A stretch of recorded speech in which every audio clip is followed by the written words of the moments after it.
அனைவருக்கும் வணக்கம். இந்த வீடியோ பகுதியில் நம்ம பார்க்க போறது, இன்று இரவு வீட்டு வாசலில் நின்று 9 முறை இந்த மந்திரம் சொல்லிவிட்டு தூங்கச் செல்லுங்கள். இந்த மந்திரம் ஷியாமளா தேவியோட மந்திரம். ஷியாமளா தேவி சூரியனோட ஒளி பொருந்தியவங்க. இவங்களோட மந்திரத்தை நம்ம தினமும் வீட்டு வாசல்ல இரவு தூங்குறதுக்கு முன்னாடி, அதாவது நம்ம தூங்குறதுக்கு முன்னாடி நம்ம வீட்டுக்கு கதவு அடைப்பு இல்லைங்களா, அதுக்கு முன்னாடி வீட்டு வாசல் நின்று இந்த மந்திரம் நம்ம சொல்றனால நமக்கு இந்த நாள் முழுவதுமே நம்ம செய்த பாவங்கள், கர்ம வினைகள் குறைய ஆரம்பிக்கும். கெட்ட சக்தி நம்ம கிட்ட ஏதாவது இருந்தா அது நம்மளை விட்டு வெளியேற ஆரம்பிக்கும். நல்லது மட்டும் நம்ம கிட்ட இருக்க ஆரம்பிக்கும். நம்ம செய்த பாவங்கள் சூரிய ஒளியில எப்படி அது எரிந்து போகுமோ அதே போல நம்மளோட பாவங்கள், கர்ம வினைகள் எல்லாமே அழிந்து போக ஆரம்பிக்கும். இதுக்கு நம்ம பண்ண வேண்டியது, இரவு தூங்குறதுக்கு முன்னாடி நம்ம வீட்டு வாசல் கதவை முழுசா திறந்துட்டு வாசல் நின்றுட்டு மனதை 1-2 நிமிடங்கள் மனதை அமைதிப்படுத்திட்டு உங்களுடைய முழு கவனத்தையும் உங்களோட நெற்றி பொட்டில் நிறுத்திட்டு ஒரே ஒரு கிராம்பு எடுத்து உங்க வாயில போட்டுக்கோங்க. அந்த கிராம்பு வாயில வச்சுட்டு ஷியாமளா தேவியோட இந்த மந்திரத்தை நீங்க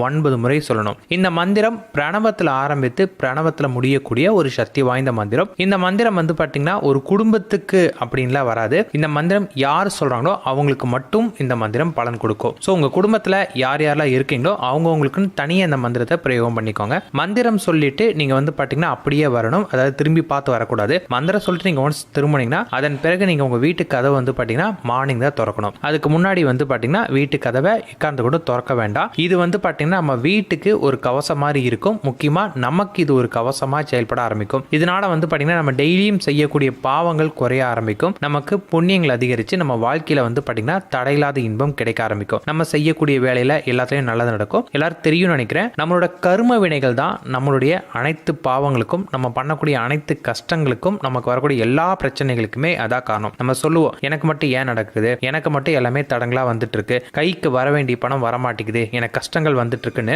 நெகட்டிவா நமக்கு தோன்ற எல்லாத்துக்கும் காரணம் பாத்தீங்கன்னா நம்மளுடைய கர்ம வினைகள் தான். இந்த மந்திரம் பாத்தீங்கன்னா இன்னைக்கு நீங்க செஞ்ச கர்ம வினையை அழிக்க ஆரம்பிக்கும். அவ்வளவுதான். சோ தினமும் இந்த மந்திரத்தை நீங்க 9 முறை சொல்லிட்டு வரும்போது அன்னன்னைக்கு நீங்க செய்த கர்ம வினைகள் உங்களுக்கு குறைய ஆரம்பிக்கும். ஆனா நீங்க பழைய கர்ம வினைகள் உங்களுக்கு அப்படியே தான் இருக்கும். பழைய கர்ம வினைகள் உங்களுக்கு குறையணும்னு கேட்டீங்கன்னா தினமும் பசியால இருக்கவங்களுக்கு உணவு வாங்கி கொடுங்க. அதே போல இந்த படிப்புக்கு முடியாமல் இருக்கக்கூடிய குழந்தைகளுக்கு படிப்புக்கு செலவு பண்ணுங்க. அனாதைகளுக்கு பாத்தீங்கன்னா உங்களால முடிஞ்ச உதவிகள் பண்ணுங்க. அனாதை பிணங்களை தகனம் பண்றதுக்கு உதவி பண்ணுங்க. இதை மட்டும் நீங்க பண்ணீங்கன்னா உங்களோட கர்ம வினைகள் ரொம்ப வேகமா உங்க கர்மாக்கள் குறைய ஆரம்பிக்கும். யாரு இந்த அனாதை பிணங்கள் தகனம் செய்யறாங்களோ அவங்க எப்பேற்பட்ட பாவங்கள் செய்தாலுமே, சிவனே பாத்தீங்கன்னா எதிர்க்கக்கூடிய பாவம் செய்திருந்தாலும் அவங்களுடைய கர்ம வினைகள் குறைய ஆரம்பித்து அவங்களுக்கு சந்தோஷமான வாழ்க்கை கிடைக்க ஆரம்பிக்கும். சோ உங்களோட மொத்த கர்மாவும் குறையிருக்கு. இது மாதிரி பண்ணிக்கோங்க. இப்ப நீங்க தினமும் உங்களுக்கு தெரியாமல் செய்யக்கூடிய பாவங்கள் குறையிறதுக்கு இந்த மந்திரத்தை மட்டும் தினமும் 9 முறை சொன்னாவே போதுமானதா உங்களுக்கு இருக்கும். இப்ப நம்ம இந்த மந்திரத்தை பார்க்கலாம்.